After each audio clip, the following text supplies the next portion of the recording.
As many of you know, Salesforce.com just finished hosting its annual Dreamforce conference last week.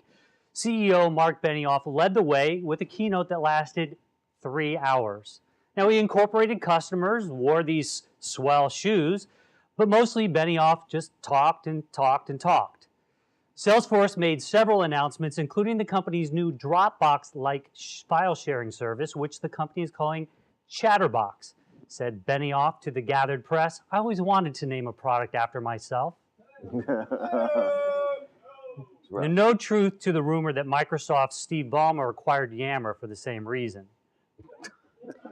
Now, Oracle couldn't let Dreamforce get started without some little dig, so it quickly announced the acquisition of Select Minds, another purchase in the ongoing war with Salesforce and SAP in cloud-based human capital management.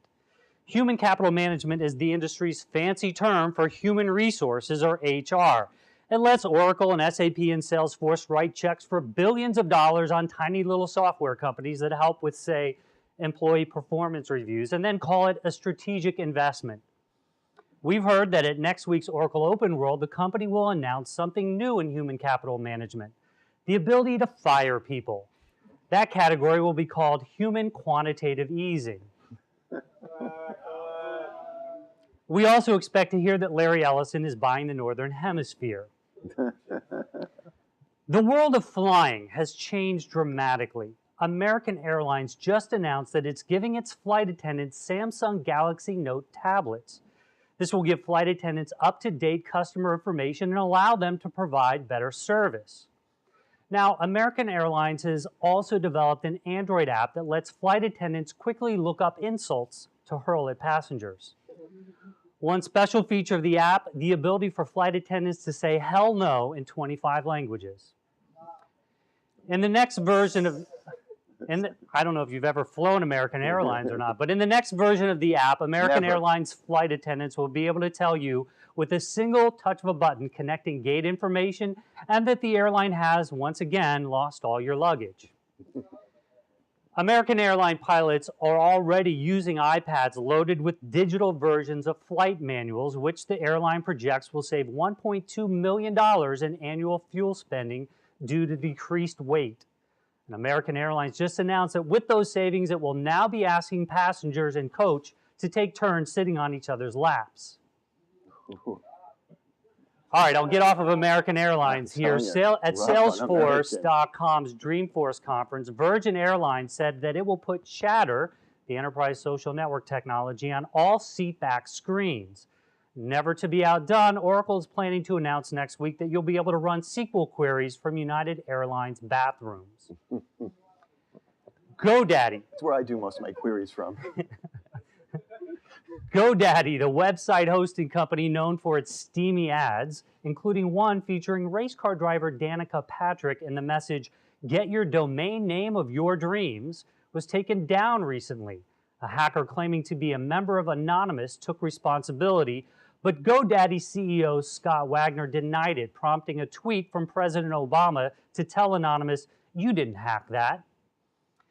GoDaddy is working on its next Super Bowl ad, "Get the domain name of your worst nightmare," and it will feature race car driver Kyle Busch in drag. 2 weeks ago, Apple, as expected, unveiled its iPhone 5 at another luxurious venue in San Francisco, or as Samsung likes to call these events, our annual product development meeting.